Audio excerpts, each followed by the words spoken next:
കൂട്ടുകാരെ, എല്ലാ കൂട്ടുകാർക്കും വീണ്ടും വരുന്നവനായ നമ്മുടെ കർത്താവായ യേശുക്രിസ്തുവിന്റെ നാമത്തിൽ എൻ്റെ സ്നേഹവന്ദനം.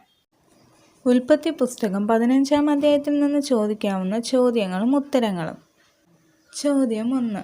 യഹോവ അബ്രഹാമിന് ആരായിരിക്കുമെന്നാണ് പറഞ്ഞത്? ഉത്തരം: പരിചയം, അതിമഹത്തായ പ്രതിഫലവും.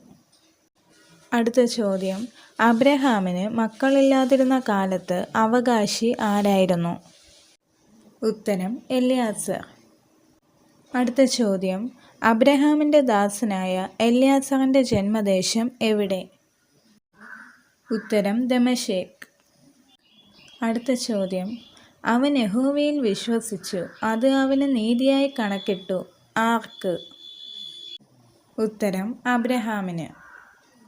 അടുത്ത ചോദ്യം: അബ്രഹാം യാഗം കഴിക്കാൻ ഉപയോഗിച്ച പക്ഷികൾ ഏവ? ഉത്തരം: പ്രാവിൻ കുഞ്ഞും കുറുപ്രാവും. അടുത്ത ചോദ്യം: അബ്രഹാം യാഗത്തിന് പിളർക്കാത്ത വസ്തു ഏത്? ഉത്തരം: പക്ഷികൾ. അടുത്ത ചോദ്യം: ഉടലുകളിന്മേൽ ഇറങ്ങി വന്ന പക്ഷി ഏത്?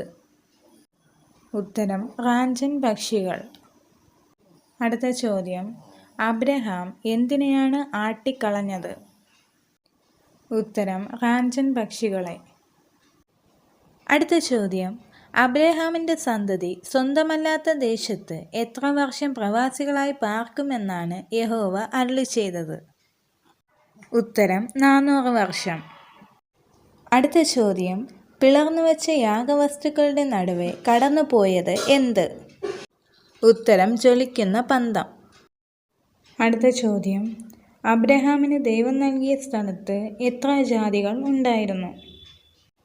ഉത്തരം: 10. ഇവിടെ ചോദിച്ച എല്ലാ ചോദ്യങ്ങൾക്കും അതിൻ്റെ റെഫറൻസും കൂടെ ഉൾപ്പെടുത്തിയിട്ടുണ്ട്. സംശയമുള്ളവർക്ക് അത് നോക്കിയാൽ റെഫർ ചെയ്യാം.